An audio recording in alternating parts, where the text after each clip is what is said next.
Ke-45, menolak tawaran. Satu persatu orang mengucapkan selamat pada Reki, setelah Reki bersalaman pada hakim ketua. Bahkan lucunya semua peserta sidang di sana meminta foto bersama dengan Reki. Setelah satu persatu peserta sidang meninggalkan ruangan itu, kini giliran Anissa yang memiliki kesempatan untuk mendekati suaminya itu. "Kok?" sapa Anissa dengan mata berkaca-kaca. "Nisa." Reki menyebut nama istrinya itu. "Grab." Anissa berhambur ke pelukan Reki. Kedua sejoli itu berpelukan mesra tanpa peduli beberapa pasang mata sedang menatap mereka saat ini. "Tunggu aku pulang. Siapkan lingerie seksi untuk malam-malam panas kita nanti." Bisik Reki yang membuat Anissa tersipu. "Kapan Koko akan dibebaskan? Kami akan menjemput Koko di rumah tahanan?" tanya Anissa. "Aku mau menyelesaikan administrasi dulu. Tidak perlu menjemputku, biar nanti aku pulang sendiri saja. Masak yang enak di rumah," jawab Reki. Nanti aku akan memasak semua makanan kesukaan Koko," ujar Anissa. Kalian ini. Lihat-lihat tempat dong." Ucapan Lieni sangat ampuh membuat pelukan Anissa dan Reki terlerai. "Ma." Reki memeluk Lieni dengan erat. Lieni kemudian mencium wajah putranya itu bertubi-tubi. "Selamat ya, Nak. Ibu sama Bapak bangga sama kamu. Nanti ke depannya kamu bisa belajar jadi manusia yang lebih baik lagi," ucap Mashito. "Makasih, Bu, Pak," ucap Reki. "Bapak tidak pernah salah menilai mantuku. Sejak Bapak melihat dia malam itu, Bapak yakin mantuku orang yang istimewa dan bisa membahagiakan Anissa. Teruslah berbuat baik, jangan berubah sampai mau datang menjemput. Karena kalau kita berbuat baik pada orang, maka kebaikan juga akan datang kepada kita," ucap Rahmat. "Iya, Pak," jawab Reki. "Selamat ya, Nak. Papa bangga sama kamu," ucap Sudibyo yang perlahan mendekat ke arah Reki. "Pak." Lagi-lagi Reki dan Sudibyo berpelukan. Seakan-akan pelukan mereka beberapa waktu yang lalu belum cukup melepas kerinduan mereka selama 15 tahun-tahun. "Sekarang temuilah orang-orang yang menanti kebebasanmu. Mereka pasti sangat ingin bertemu pahlawan mereka," ujar Sudibyo. Reki mengangguk. Sudibyo dan Reki berjalan berdampingan dengan saling rangkul satu sama lain. Sementara Anissa dan keluarganya yang lain mengekor di belakangnya. Suara sorak-sorai memenuhi lapangan pengadilan hingga memblokir jalan raya. Ribuan orang di depan mata Reki bersorak gembira saat melihat pahlawan mereka keluar dari ruang sidang. Reki menangkupkan kedua tangannya di dada, seraya badan membungkuk beberapa kali. Reporter yang masih berada di tempat itu memberikan mikrofon pada Reki agar pria itu bisa menyampaikan apa yang ingin dia katakan. "Aku sangat berterima kasih banyak atas kehadiran kalian di sini. Aku benar-benar merasa sangat dicintai. Aku janji setelah menyelesaikan administrasi nanti dan dibebaskan, aku akan menemui kalian lagi. Kali ini aku tidak akan datang sendiri, aku akan memperkenalkan pada kalian Anissa istriku," ucap Reki. "Sekarang kalian bisa pulang dengan tertib. Aku janji kita akan merayakan kebebasanku dengan makan besar sepuasnya," sambung Reki yang disambut sorak-sorai warga. "Sekarang bubar ya. Kita sudah memblokir jalan terlalu lama dan menyebabkan kemacetan. Kasihan aktivitas orang-orang jadi terganggu karena kita," ucap Reki. "Biar tidak rusuh. Setiap perwakilan harus mengkoordinasi anggotanya masing-masing. Ingat, jangan rusuh, harus tertib dan jaga keselamatan diri kalian," ujar Reki. Satu persatu kerumunan massa itu meninggalkan tempat itu. Reki bisa bernafas lega karena orang-orang itu mau mendengarkan ucapannya. Setelah semua sudah bubar dengan tertib, Reki kemudian kembali ke rumah tahanan diantar Sudibyo dan juga dikawal oleh banyak mobil polisi lainnya. Sementara itu di tempat berbeda, Hendra dan keluarganya yang menyaksikan sidang Reki dari awal dibuat takjub dengan apa yang dilakukan pria itu. "Bagaimana bisa aku bersaing dengan pria sehebat dia? Pantas saja Anissa jatuh hati pada Reki karena dia adalah orang yang sangat hebat. Apa itu artinya keputusan menikahi Rosa adalah keputusan yang tepat? Apa aku benar-benar tidak punya kesempatan lagi untuk bersatu dengan Anissa?" batin Hendra. Apa yang dikatakan Mashito waktu itu adalah benar. Sekarang putrinya sudah mendapatkan orang yang kaya raya dan berilmu. Tidak ada harta yang lebih berharga selain punya ilmu yang mumpuni. Aku jadi malu sendiri kalau mengingat ucapanku pada Mashito, batin Mirna. Akhirnya Hendra bisa mengerti kalau Anissa bukan wanita yang bisa dia jangkau lagi. Semoga dia tidak mengharapkan Anissa kembali lagi. Karena sampai kapanpun aku tidak akan membiarkan itu terjadi. Batin Rosa. Setelah sampai di rumah tahanan, Reiki tidak langsung kembali ke sel untuk berpamitan. Reiki memutuskan untuk menginap di sana 1 malam lagi untuk yang terakhir kalinya. Tapi sebelum Reiki kembali ke dalam sel, pria berusia hampir 26 tahun itu dipanggil oleh petinggi kepolisian untuk berdiskusi. Reiki memasuki ruangan yang lumayan besar. Di dalamnya sudah ada beberapa orang petinggi polisi dan jajarannya. Ruangan itu tidak panas seperti dalam sel yang sering Reiki tiduri karena ruangan itu full AC. Reiki kemudian dipersilahkan duduk. Di sebuah kursi yang di depannya terdapat meja bulat panjang yang juga sudah dikelilingi oleh para petinggi polisi. Saudara Reiki mungkin bingung kenapa saudara kami panggil ke sini. Kami ingin mengajak saudara Reiki untuk mendiskusikan sesuatu karena ini menyangkut urusan negara juga, ujar komisaris polisi Galih. Reiki melirik ke arah Sudibyo yang juga berada di ruangan itu. Sudibyo kemudian menganggukkan kepalanya agar putranya itu tidak merasa tertekan. Jadi kami dari pihak kepolisian ingin menawarkan kerjasama pada saudara Reiki untuk menangkap para penjahat di negeri ini dengan keahlian yang saudara miliki. Kami harap saudara mau diajak kerjasama agar negara kita ini tertib dan aman. Lanjut Galih. Reiki tampak diam sejenak. Ruangan itu tampak hening karena mereka semua menunggu pria berambut gondrong itu untuk mengeluarkan jawabannya. Sesaat kemudian Reiki duduk tegak dengan tangan bersedekap di atas meja. Sebelumnya saya ucapkan terima kasih atas kehormatan yang diberikan pada saya, kepercayaan yang diberikan pada saya. Tapi saya merasa kehormatan itu belum pantas saya terima saat ini. Saya masih punya tugas mencari pelaku sebenarnya dan menyeretnya ke hadapan kalian semua. Biarkan saya menyelesaikan tugas saya dulu, nanti baru saya beri keputusan kembali. Jadi dengan kata lain saya menolak tawaran ini. Karena saya merasa masih banyak orang yang lebih berkompeten dari saya. Tapi alangkah baiknya jangan melibatkan warga sipil seperti saya untuk mengendus keberadaan mereka. Kalian adalah singanya negara ini. Kalian adalah kebanggaan negara ini. Maka dari itu biarkan para polisi muda yang diberikan kesempatan untuk membuktikan diri. Pilih beberapa orang dari mereka yang kalian percaya. Setelah saya berhasil menangkap pelakunya, saya berjanji akan mengajarkan polisi yang kalian pilih itu ilmu yang saya punya. Saya ini bukan sekedar warna negara saja. Saya juga seorang suami, anak, dan kakak yang masih punya tanggung jawab untuk membahagiakan mereka. Istri saya belum hamil. Kalau saya sibuk memikirkan urusan negara yang rumit, maka urusan keturunan saya yang terhenti. Jadi itulah solusi terbaiknya. Jawaban Reiki membuat para petinggi polisi itu tersenyum. Solusi yang sangat bagus sekali, nak. Kami hampir saja mengacaukan keturunanmu sehingga kamu jadi lambat beranak pinak. Ucap Galih yang membuat semua orang di ruangan itu jadi tergagah. Jadi sepakat ya? Setelah kamu berhasil menangkap pelakunya, kamu akan datang ke sini lagi untuk mengajari polisi yang kami pilih untuk belajar meretas. Ucap Galih. Iya. Jawab Reiki. Ngomong-ngomong apa kamu ingin membisikkan pada kami? Siapa saja koruptor yang belum tertangkap di kota ini? Biar kami segera bertindak. Tanya Galih. Jangan. Biarkan tugas itu menjadi tugas polisi yang akan saya ajari meretas saja yang melakukannya. Kalau saya memberitahu sekarang, maka pekerjaan polisi jadi saya yang mengambil alih semua. Itu berarti kalian akan makan gaji buta. Jadi biarkan kalian ikut berpikir keras, sama sepertiku berpikir keras untuk menemukan pelaku peretas data negara itu. Jawab Reiki dengan berani. Pak Sudibyo, putra Bapak luar biasa sekali. Di saat warga sipil tidak berani menatap dan bicara dengan kita, dia dengan gagah berani menolak tawaran dan perintah kita. Ucap Galih. Putraku memang luar biasa. Aku bangga padanya. Ujar Sudibyo sembari menatap putranya itu. Ya sudah kalau begitu. Apa kamu pulangnya ingin dikawal? Tanya Galih. Tidak perlu, Pak. Biar saya pulang sendiri saja. Lagi pula saya masih mau menginap di sini 1 malam lagi untuk berpamitan dengan teman-teman saya di sini.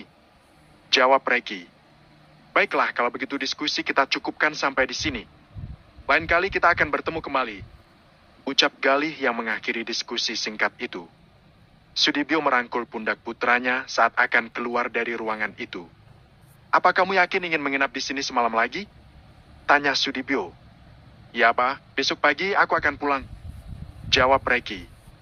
Nanti setelah pulang ke rumah, kamu ajak Anissa untuk menginap di rumah Papa. Ujar Sudibyo. Iya, tapi sebelum itu amankan istri papa itu, aku nggak mau terjadi tsunami setelahnya. Ujar Reki yang membuat Sudibyo tergagah. Dia tidak seperti itu. Dia hanya masih cemburu sama mamamu. Ucap Sudibyo. Pa, Hen, boleh aku bertanya sesuatu? Pertanyaan ini selalu menggangguku selama 15 tahun ini. Selalu menjadi pertanyaan prioritas bagi anak yang menjadi korban broken home. Tanya Reki. Tanyakan saja. Papa akan jawab jika papa mampu menjawabnya. Jawab Sudibyo. Kenapa papa bercerai dengan mama dan memilih menikahi wanita lain? Apa mama kurang cantik? Apa mama kurang baik? Tanya Reki. Pertanyaan Reki berhasil menghentikan langkah kaki Sudibyo dan menatap wajah putranya itu. Papa rasa kamu sudah tahu jawabannya kenapa papa dan mamamu tidak bisa bersatu meskipun papa menginginkannya sekalipun. Mamamu adalah sosok wanita sempurna bagi papa. Dia cantik, baik, dan berkarakter. Hal itulah yang membuat jatuh cinta padanya hingga saat ini. Jawab Sudibyo. Papa masih mencintai mama. Tapi kenapa papa? Apa ini karena? Ya, dulu saat masih muda papa belum paham dan memilih menikahinya di luar negeri. Karena di negara kita dilarang menikah beda agama. Tapi saat kamu berusia 9 tahun, papa baru tahu segalanya dan memutuskan berpisah dengan mamamu meski dengan cara menyakitkan. Itulah kesalahan terbesar papa karena tidak berterus terang dengan mamamu hingga saat ini. Waktu itu papa memilih cara dengan berpura-pura berselingkuh padahal papa tidak pernah melakukannya. Mamamu meminta cerai dan papa mengabulkannya meskipun hati papa sangat sakit dan menderita. Sambung Sudibyo. Maafkan aku, Pak. Sebenarnya aku sudah menebak kalau alasannya memang itu. Tapi karena yang aku ingat saat berusia 10 tahun papa menikahi wanita lain, aku pikir papa berpisah karena selingkuh dengan wanita lain. Ucap Reki. Tidak. Tari adalah wanita yang dipilihkan kakek dan nenekmu setelah papa dan mamamu bercerai. Papa tidak bisa mencintainya karena orang yang papa cintai hanya mamamu sampai saat ini. Ujar Sudibyo. Menyakitkan sekali cara mencintai orang seperti itu, Pak. Bagaimana bisa papa bisa bertahan dengan orang yang tidak papa cintai? Tanya Reki. Tidak apa. Papa bisa menjalaninya. Kamu sendiri bagaimana? Apa kamu mencintai istri solehamu itu? Tanya Sudibyo. Ditanya seperti itu membuat Reki merona. Sudibyo tidak pernah melihat putranya itu menunjukkan ekspresi demikian. Dan tanpa Reki menjawab pun, Sudibyo sudah tahu kalau putranya itu sangat mencintai istrinya. Awalnya memang tidak, karena kami menikah dijebak oleh seseorang. Dan aku sangat yakin pelakunya sama seperti yang sudah meretas data rahasia negara dan juga pembobolan ban. Tapi sekarang aku malah bersyukur dijebak oleh orang itu karena dengan begitu aku bisa mendapatkan wanita sempurna seperti Anissa. Aku sangat mencintainya, Pak. Jawab Reki. Kalau begitu kamu harus pandai menjaga apa yang kamu miliki saat ini. Jadikan contoh kegagalan papa dan mama sebagai pengingat agar kamu tidak mengalami kegagalan yang serupa. Apa kamu tahu kenapa mamamu sampai sekarang tidak menikah lagi? Tanya Sudibyo penasaran. Mungkin tidak menemukan orang yang cocok. Karena setauku banyak pria yang mendekatinya setelah kalian resmi bercerai. Tapi tak ada satu pun yang dilirik oleh mama. Tapi mungkin alasan lain dibalik semua itu adalah karena mama masih sangat mencintai papa. Jawab Reki yang membuat mata Sudibyo berkaca-kaca. Kalau ingat itu papa jadi sedih. Papa ingat betul bagaimana perjuangan kami agar bisa bersatu. Papa sudah sangat menyakiti hati mamamu. Dia pasti sangat membenci papa. Ucap Sudibyo dengan kepala menadah ke atas agar air matanya tidak tumpah. Tidak begitu juga. Selama ini mama tidak pernah mengajarkan kami agar membenci papa. Dia selalu mengatakan kalau papa adalah orang yang baik. Ujar Reki. Benarkah? Tanya Sudibyo. Ya, jawab Reki. Itulah yang membuat papa jatuh cinta padanya. Dia itu wanita yang sangat baik hati. Ujar Sudibyo. Ya sudah, Pak, aku mau kembali ke sel dulu. Nanti setelah aku keluar dari sini, aku akan mengajak Anissa menginap ke rumah papa. Ujar Reki. Baiklah, papa akan menunggumu. Ucap Sudibyo. Reki kembali ke sel dengan membawa senyum di bibirnya. Kini semua beban di hatinya sudah dibebaskan. Tidak ada lagi rasa sesak di dadanya seperti yang dia rasakan selama 15 tahun terakhir. Kini dia sudah tahu apa alasan orang tuanya berpisah. Saat Reiki masuk sel, pria berambut gondrong itu disambut sukacita oleh teman-temannya. Seluruh tahanan sudah menyaksikan Reiki di televisi dan mereka mengakui Reiki adalah manusia yang langka. Maaf, karena aku selalu mengataimu selama ini. Andai aku punya kemampuan sepertimu, tentu aku nggak akan hidup miskin dan terpaksa mencuri ayam tetangga hanya ingin membuat keluargaku bahagia. Ucap pria yang selalu mengejek Reiki dia tiap kesempatan. Pria itu mengulurkan tangannya dan disambut pelukan oleh Reiki. Besok aku akan bebas dari sini. Siapapun yang nanti bebas lebih dulu, kalian boleh mendatangi rumahku. Aku akan memberikan kalian pekerjaan agar kalian tidak perlu mencuri lagi untuk bertahan hidup. Aku tidak mengatakan kalau aku orang baik, karena aku juga seorang pencuri. Tapi kalau ada pekerjaan yang jauh lebih baik, kenapa harus mencuri? Sebab masih ada kerjaan yang bisa membuat keluarga kalian bahagia. Aku seorang pencuri. Uang yang aku curi ratusan miliar. Tapi tentu saja aku tidak akan melakukan hal ini seumur hidupku. Suatu saat aku pasti berhenti dan mendapatkan uang halal untuk keluargaku. Setelah keluar dari sini, kita harus jadi orang yang lebih baik lagi. Jangan sampai sudah keluar malah balik lagi. Kalian harus ingat sebelum melakukan kejahatan. Makanan di sini tidak enak, tidur di ubin dan sempit-sempitan. Nyamuk-nyamuk di sini juga menjengkelkan. Sambung Reiki. Terima kasih. Aku pribadi tentu nggak mau masuk ke sini lagi. Aku akan tagih janjimu untuk memberiku pekerjaan setelah aku berhasil keluar dari sini. Aku juga. Kami juga. Suara-suara itu saling bersahutan. Baiklah, aku berjanji. Ucap Reiki. Keesokan harinya. Apa kamu yakin tidak ingin Papa antar? Tanya Sudibyo. Tidak perlu, Pak. Papa bertugas saja. Kalau boleh aku minta uang saja 500.000. Aku mau beli bunga untuk Anissa dan juga ongkos taksi. Jawab Reiki. Sudibyo kemudian mengeluarkan dompetnya dan mengeluarkan uang 5 lembar berwarna merah dan menyodorkannya di hadapan Reiki. Makasih, Pak. Aku pulang dulu ya. Ujar Reiki sembari meraih uang itu. Hati-hati. Ucap Sudibyo sembari memeluk putranya itu. Reiki kemudian keluar dari rumah tahanan dan menghirup udara bebas. Tidak berapa lama kemudian sebuah taksi lewat dan langsung di-stop oleh Reiki. Antar saya beli bunga dulu ya, Pak. Ujar Reiki. Baiklah. Jawab supir taksi yang mengenakan topi berwarna hitam. Setelah menempuh perjalanan hampir 7 menit, taksi itu berhenti di sebuah toko bunga.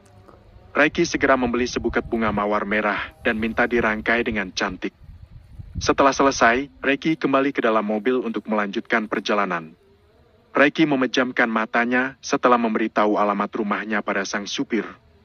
Namun meskipun begitu, naluri Reiki tetap bekerja saat perjalanan itu dirasa sudah tidak masuk akalnya. Blemem. Mata Reiki terbuka dan mata itu langsung menangkap hal yang tidak beres. Stop! Jangan sampai nyawamu melayang sia-sia di tanganku. Ucap Reiki yang langsung menarik baju supir misterius itu. Supir itu menuruti ucapan Reiki dan berhenti di kawasan yang terbilang sangat sepi. Namun meski berhenti, tidak serta-merta posisi Reiki menjadi aman. Karena tanpa sepengetahuan pria itu, taksi itu memang sudah diatur oleh seseorang, dan di belakang taksi itu sudah ada beberapa mobil jeep yang membuntutinya. Supir taksi itu melepas topinya, dan juga melepas seragam biru yang dia kenakan. Setelah Reiki berhasil keluar dari taksi itu, dia kemudian dikepung oleh 15 orang bertubuh besar dan sangar. Reiki melirik ke arah tato khusus yang digunakan kelompok orang yang dia kenal. Bangsat! Jadi kalian para anjing-anjingnya Dirim. Jadi dia pelaku sebenarnya yang sudah menciptakan kesalahpahaman di antara kami. Hardik Reiki. Bertubuh besar dan sangar. Reiki melirik ke arah tato khusus yang digunakan kelompok orang yang dia kenal. Bangsat! Jadi kalian para anjing-anjingnya Dirim. Jadi dia pelaku sebenarnya yang sudah menciptakan kesalahpahaman di antara kami. Hardik Reiki.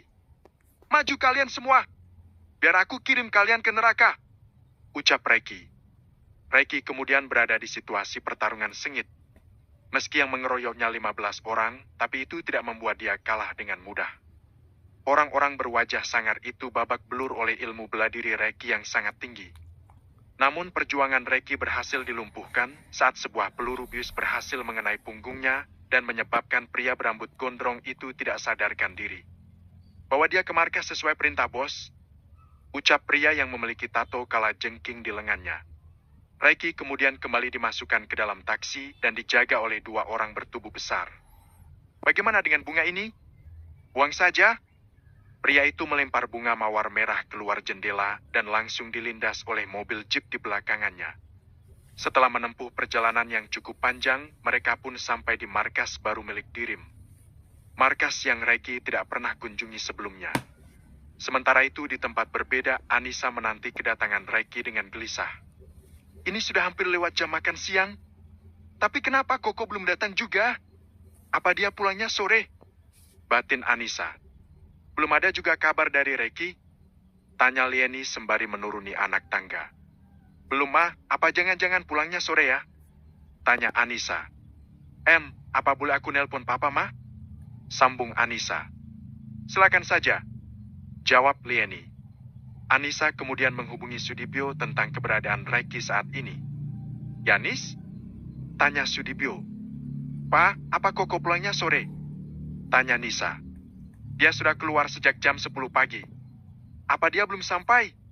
Tanya Sudibyo. Belum, Pak. Jadi Koko kemana ya? Tanya Anissa. Tadi dia bilang mau beli bunga untukmu. Apa jangan-jangan dia pergi ke rumah temannya lebih dulu? Coba kamu hubungi temannya. Jawab Sudibyo. Baiklah. Nisa tutup dulu teleponnya, Pak. Ujar Anissa yang kemudian mengakhiri panggilan itu. Anissa kemudian menghubungi Zakir, namun Reiki tentu saja tidak berada di sana. Bagaimana? Tanya Lieni. Koko tidak ada di rumah Zakir. Apa jangan-jangan dia mampir ke bengkel dulu ya? Ujar Anissa. Kalau begitu kita tunggu saja di rumah. Takutnya pas jemput dia ke sana, dia malah pulang ke sini. Mungkin dia ada urusan penting. Kamu tahu sendiri kan banyak orang yang membutuhkan dia. Ujar Lieni. Mama benar.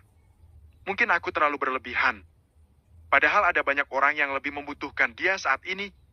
Ya sudah, kalau begitu aku mau sholat dulu, Ma. Ujar Anissa. Iya. Nisa. Ya, Ma. Langkah kaki Anissa terhenti sejenak dan menoleh ke arah Lieni. Mama perhatikan wajahmu selalu pucat akhir-akhir ini.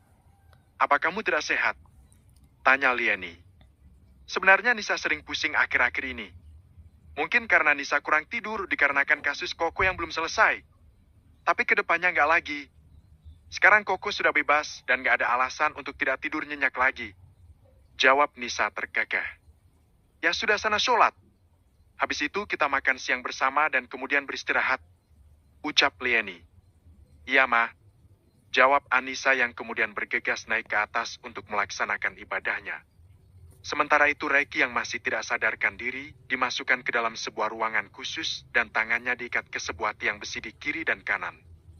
Tidak hanya itu, sebelumnya pakaian Reiki sudah dilucuti hingga tinggal kain segitiga pengaman saja. Mata Reiki terbuka saat dia merasakan sesuatu yang hangat menyelimuti kejantanannya. Bab ke-46, Pengkhianat Sebenarnya. Blemem. Mata Reiki terbuka seketika saat dirinya merasakan sesuatu yang hangat menyelimuti kejantanannya. Mata pria itu terbelalak saat melihat seseorang tengah memainkan kejantanannya dengan tangannya yang sudah diberi pelumas. Apa yang kamu lakukan, bangsat? Hardik Reiki. Reiki dengan wajah merah padam langsung berontak, hingga lututnya mengenai wajah pria yang belum sempat dia lihat wajahnya itu. Sangat gagah dan jantan. Aku sangat suka. Ucap Dirim sembari menyeka darah dari sudut bibirnya. Kau? Apa yang kamu lakukan padaku? Lepaskan aku. Hardik Reiki sembari berontak sekuat mungkin. Namun posisi Reiki saat ini sangat lemah karena tangan kanan dan kirinya digantung. Hanya kedua kakinya yang bebas bergerak. Dirim perlahan kembali mendekati Reiki. Reiki mulai memasang aksi waspada dengan tatapan mata membunuh. Berani kamu menyentuh aku sedikit saja, aku bersumpah tidak akan mengampunimu, Dirim. Jangan kamu kira aku tidak tahu kalau kamu punya kelainan seksual. Hardik Reiki. Lalu kalau aku tidak boleh menyentuhmu, apa aku boleh menyentuh istrimu? Pertanyaan Dirim membuat gigi Reiki bergemeratuk. Berani kamu menyentuh sehelai rambutnya saja, kamu tidak akan pernah tahu bagaimana kalau aku sudah menggila, Dirim. Aku bukan pria pemarah, tapi kalau sudah marah, aku sudah seperti kera. Jadi jangan coba-coba kamu berpikir untuk menyentuh istriku, karena aku akan membunuh siapa saja orang yang berani melakukannya. Ucap Reki. Wow, takut. Dirim memperagakan gaya ketakutan, namun syarat akan ejekan. Tapi kalau kamu melihat tayangan ini, kira-kira kamu akan benar-benar membunuhku atau malah menuruti semua perintahku ya? Tanya Dirim, sembari menekan tombol play pada laptop yang sudah diproyeksikan pada layar di hadapan Reki. Di video itu sangat jelas terlihat kalau Anissa digendong Rahmat dengan tergesa-gesa dan memasukkannya ke dalam mobil Terios warna hitam. Nisa, dia kenapa? Dirim, dia kenapa? Apa yang terjadi dengan Anissa? Apa yang kamu lakukan padanya, brengsek?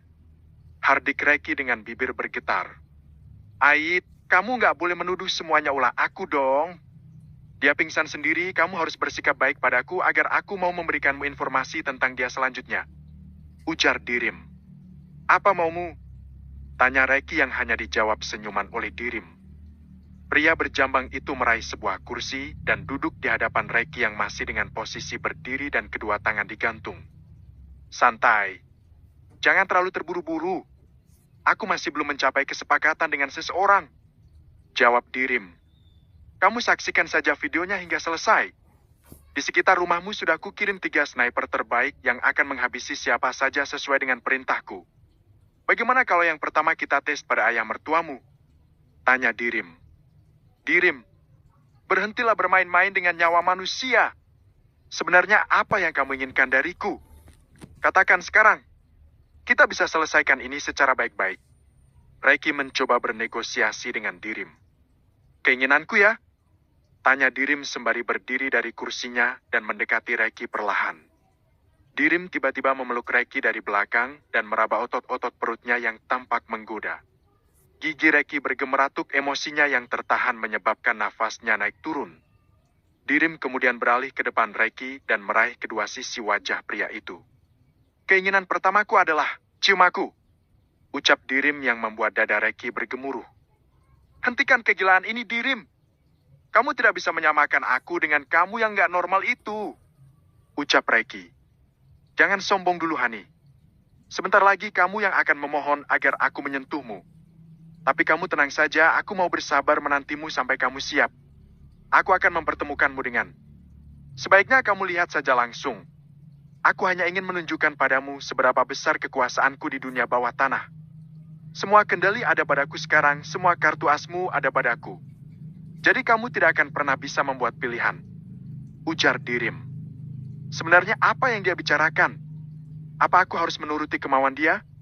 Hanya Zakir dan Papa yang bisa membantuku. Aku harus menemukan cara agar aku bisa berkomunikasi dengan mereka. Sekarang ponselku sudah disita oleh mereka. Tapi, Dirim sialan. Aku akan meledakkan kepalamu jika aku punya kesempatan suatu saat nanti. Kamu minta aku menciummu. Lihat saja. Suatu saat nanti aku akan menjahit bibirmu dengan jarum karung beras. Batin Reki. Baiklah, kalau kamu tidak mau menciumku sekarang, tidak masalah. Mungkin sebaiknya aku mempertemukanmu dengan mereka dulu, agar kamu tahu keadaan mereka. Ujar Dirim. Siapa yang kamu maksud? Tanya Reki. Kamu akan melihatnya sendiri. Mereka akan menjadi contoh bagimu ke depannya kalau tidak mau menurut denganku. Tapi sasaranku bukan sama kamu, tapi pada istrimu dan juga keluargamu. Tangan sniperku sudah sangat gatal sekali ingin menarik pelatuknya. Jadi berhati-hatilah dalam mengambil keputusan. Ucap Dirim. Sebenarnya apa yang direncanakan bajingan homo ini? Benar-benar sangat menjijikan. Batin Reki. Dirim kemudian memerintahkan beberapa orang untuk mengenakan pakaian pada Reki. Reki terpaksa menurut karena dia cukup penasaran siapa orang yang Dirim maksud. Sebenarnya bisa saja Reki menghajar 2 orang yang kini tengah memegangi kedua tangannya. Namun Reki harus bersikap tenang karena dia memikirkan keluarganya yang tengah diincar oleh Dirim. Ceklek, ceklek. Seorang pria bertubuh besar membuka kunci pintu berwarna hitam. Dan saat pintu itu terbuka, dirinya didorong masuk oleh kedua orang itu. Hal pertama yang Reki lihat pertama kali adalah ada 2 sosok yang berbaring membelakangi pintu dengan kondisi telanjang bulat. Memang tidak ada pakaian atau apapun yang bisa menutupi tubuh mereka, karena mereka sengaja dibiarkan seperti itu. Apa maksudnya ini? Siapa mereka? Dirim manusia laknat, apa dia ingin mengukur dirinya yang homo itu? Apa dua orang ini adalah mangsanya?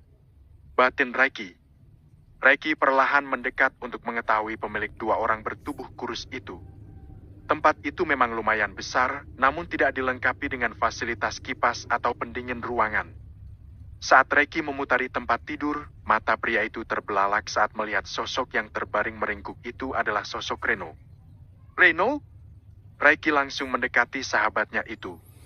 Reno yang tertidur membuka matanya dan terkejut melihat ada sosok Reiki di depannya. Riri! Reno dan Reiki berpelukan satu sama lain. Kenapa kamu ada di sini? Pergilah! Di sini sangat berbahaya, jangan sampai ketahuan para bajingan itu. Ucap Reno yang kemudian mendorong jauh tubuh Reiki agar segera pergi dari tempat itu. Apa yang kamu katakan? Akulah penyebab kamu berada di tempat ini. Kita harus berjuang bersama.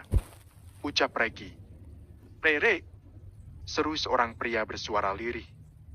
Reiki menoleh dan matanya terbelalak saat melihat sosok Rio juga berada di tempat itu. Rio, kakak ada di sini? Tanya Reiki yang kemudian langsung memeluk sahabatnya itu. Rasanya sakit sekali, Ri. Tolong keluarkan kami dari sini. Aku sudah tidak tahan lagi. Hiks. Rio terisak. Dapat Reiki lihat. Tubuh Rio yang semula berisi, kini sudah sangat kurus. Apa yang mereka lakukan pada kalian? Tanya Reiki sembari menjauhkan Rio dari pelukannya. Mereka memperkosa kami kapanpun mereka inginkan. Kami dijadikan pelampiasan hasrat para pria homo itu. Jawab Rio yang membuat Reiki jadi tercengang. Bangsat! Dirim benar-benar sakit jiwa. Aku bersumpah akan menghabisinya kalau aku memiliki kesempatan sedikit saja. Ucap Reiki dengan tangan terkepal. Reiki kemudian menatap wajah Reno dengan tatapan nanar. Pria itu kemudian kembali memeluk Reno. Maaf. Maafkan aku yang sudah menuduhmu yang bukan-bukan. Harusnya aku. Sudahlah, Re. Sekarang lebih baik kamu cepat pergi dari sini, nanti kamu ketahuan. Ucap Reno. Mau pergi kemana? Diri memang sengaja menangkapku dan mempertemukanku dengan kalian di sini. Ujar Reiki. Tapi apa? Reno dan Rio terkejut. Sekarang kita sudah bertiga di sini, kita bisa menghajar mereka semua. Ujar Reiki yang membuat Reno dan Rio tertawa keras. Kenapa? Tanya Reiki. Kami sudah pernah melakukan itu, tapi gagal. Mereka punya senjata peluru bius. Sekuat apapun kita akan jadi lemah saat terkena peluru bius itu. Dan berulang kali kami tertangkap tiap kali ingin kabur. Jawab Rio.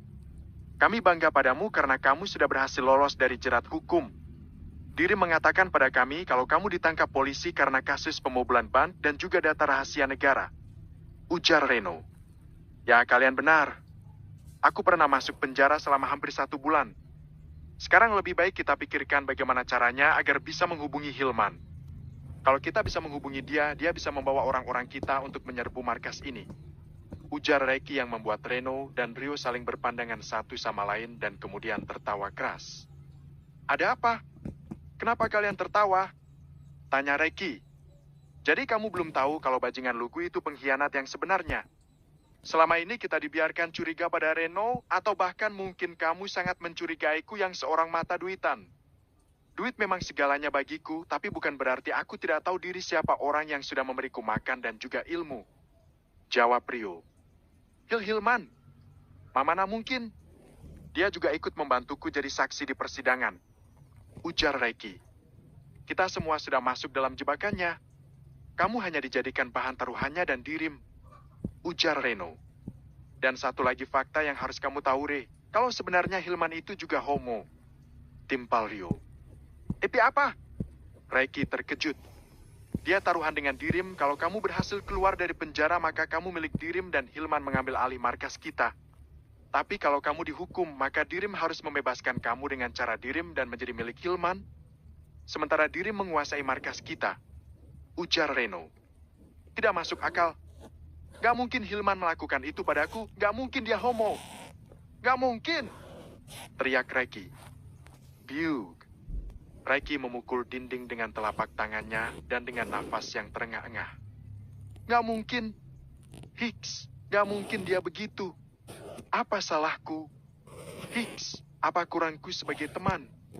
Tangis Reki pecah. Tidak ada yang salah dengan Mure, tapi perasaannya padamu yang salah. Setelah diingat-ingat terhadapmu, dia memang memiliki sikap yang berbeda. Apapun yang kamu katakan, apapun yang kamu perintahkan, dia akan menurutimu tanpa membantah. Ujar Rio. Reki jadi mengingat-ingat masa lalu persahabatan mereka yang sangat kental. Di saat mereka susah dan masih mencari uang di jalanan. Mereka pernah tidur di bawah kolong jembatan. Di tiap kesempatan Hilman selalu ingin tidur di sebelahnya dan tidur memeluknya. Reki pikir itu sikap yang biasa karena saling menyayangi antara teman. Reki juga jadi teringat tiap kali dia memberikan sesuatu atau hadiah.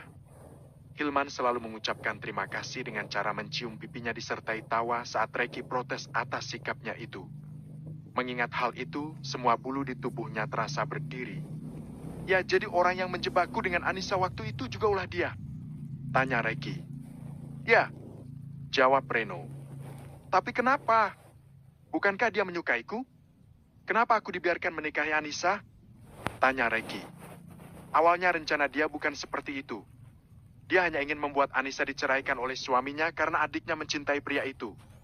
Tapi di luar rencana, kamu malah dibuat menikahi Anissa yang membuat dia murka setengah mati. Jawab Rio. Adik? Adik kandung? Tanya Reki. Apa kamu lupa?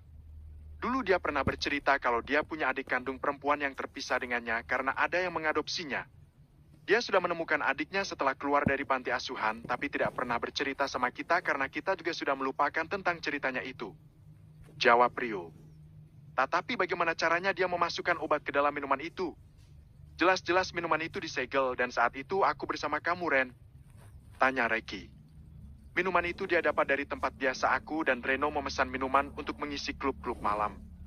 Dia mengatasnamakan Reno yang memesannya hingga orang itu percaya begitu saja. Jadi obat itu dimasukkan ke dalam minuman sebelum akhirnya disegel. Jawab Rio. Tapi malam itu kamu kan juga sempat minum kan, Ren? Tanya Reki. Tidak. Waktu itu aku belum sempat meminumnya dan ke toilet sebentar. Tapi saat aku kembali, kamu sudah tidak ada di sana. Bukan hanya kamu, minuman di atas meja juga sudah tidak ada lagi. Aku kemudian mencarimu ke lantai bawah dan melihat Rio berjoget sendiri di sana. Aku pikir kamu bersama Hilman dan tidak berniat mencarimu dan ikut berjoget di bawah sana. Jawab Reno. Lalu siapa yang membawamu pergi saat kamu tertembak waktu itu? Apakah kamu sudah sembuh? Kamu bisa jalan kan? Tanya Reki sembari meraba kaki sahabatnya itu. Hilman yang membawaku pergi dari klinik dokter tidak jauh dari situ. Aku ditolong seseorang dan diantar ke klinik terdekat. Namun tidak berapa lama kemudian, Hilman datang dan membawaku pergi dari sana setelah peluru di kakiku berhasil dikeluarkan. Awalnya aku sangat senang karena dia menjemputku dan berpikir itu atas perintahmu. Tapi ternyata dia bukan membawaku ke markas atau pulang ke rumah. Dia malah membawaku ke markas Dirim. Disitulah aku baru tahu kalau Hilmanlah pengkhianat sebenarnya. Jawab Reno. Reki jadi teringat saat mereka tiba di markas setelah dirinya menembak Reno. Hilman memang tidak langsung turun dan beralasan ada yang harus dia kerjakan. Reki tidak menyangka kalau pekerjaan yang dia maksud adalah menjemput Reno untuk dia bawa ke markas Dirim. Aku memang pernah menyuruh dia mencarimu, Rio juga tahu soal itu. Tapi dia bilang kamu tidak ada lagi di sana. Rio juga sudah meretas CCTV jalanan, tapi memang sudah sengaja didahului oleh Hilman. Kami kehilangan jejakmu di sana. Reno, maafkan aku yang tidak mempercayaimu. Maafkan aku, Reno, harusnya aku mendengarkan penjelasanmu. Harusnya aku. Tidak, Re. Kalau pengkhianatnya bukan Hilman, mungkin aku akan sukar memaafkanmu. Tapi karena pengkhianatnya Hilman. Jangankan kamu, aku, dan Rio pun juga tertipu. Tidak ada yang menyangka kalau semua ini dalangnya adalah dia. Ini semua terjadi karena dia memiliki kelainan seksual. Ujar Reno. Reno benar. Aku pikir dia tidak tertarik berpacaran dengan seorang wanita karena memang belum kepikiran. Tapi ternyata dia memang tidak menyukai wanita. Dan yang dia sukai itu adalah kamu menjijikan. Ucap Rio. Kemarin dia bilang adiknya akan menikah dengan mantan suami Anissa. Itu karena adiknya hamil anak pria itu. Jangan ditanya kenapa itu bisa terjadi, itu karena keahliannya yang menjebak orang agar tidur dengan wanita lain. Ujar Reno. Apa dia sudah gila? Adik Mia sendiri dia korbankan? Tanya Reki. Itu keinginan adiknya sendiri yang cinta buta pada Hendra. Jawan Rio. Tapi kenapa aku bisa berada di rumah Hendra waktu itu? Berada di depan kamar pengantin lagi. Apa tidak ada yang melihatku? Logikanya rumah itu pasti sedang ramai kan? Tanya Reki. Tentu saja bisa. Adik Hilman kan tinggal di rumah itu. Dia tahu semua seluk-beluk rumah itu hingga bisa membawamu ke depan kamar Hendra setelah situasinya sudah aman. Jawab Rio. Adik Hilman tinggal di sana? Tanya Reki. Ya, adik Hilman adalah anak angkat oleh orang tua Hendra. Dan itu artinya adik angkat juga oleh Hendra. Jawab Reno yang membuat Reki sangat terkejut. Bangsat! Tapi kenapa dia mengorbankan aku? Kenapa bukan kamu atau Rio? Bukankah dia menyukaiku? Tanya Reki. Oh, jadi kamu menyesal sudah menikahi Anissa. Tahu gitu, aku juga berharap aku yang mendapat keberuntungan itu. Lumayan dapat perawan legit. Jawab Rio yang kemudian mendapat tatapan membunuh dari Reki. Mampus lo, Eri. Mafia bucin dibikin cemburu. Ledek Reno sembari terkekeh. Sekarang kita pikirkan bagaimana caranya agar bisa keluar dari sini. Kita bisa mencobanya ribuan kali meskipun mereka memiliki ribuan peluru bius sekalipun. Ucap Reki. Re, bukankah papamu seorang polisi? Kamu minta bantuan dia saja. Tanya Rio yang langsung dipelototi oleh Reno. Karena mereka sama-sama tahu kalau Reki tidak suka tiap kali membahas masalah ayah kandungnya itu. Tidak apa-apa. Sekarang aku sudah berdamai dengan papa. Selama ini aku sudah salah paham padanya. Ujar Reki. Ternyata keahlianmu itu sangat banyak ya, Re. Selain ahli meretas, ternyata kamu juga ahli salah paham. Salah paham kok dijadikan hobi? Ledek Reno. Sekarang kita harus pikirkan bagaimana caranya agar kita bisa mendapatkan ponsel. Hanya Zakir yang bisa menolong kita saat ini. Ujar Reki tanpa menggubris ejekan dari Reno. Zakir? Siapa Zakir? Tanya Rio. Dia sahabatku yang berasal dari negeri jiran. Dia satu tempat kuliah denganku. Sekarang dia berada di Indonesia dan membantuku menyelidiki siapa dalam kejadian selama ini. Maaf Eri, aku juga sempat mencurigaimu.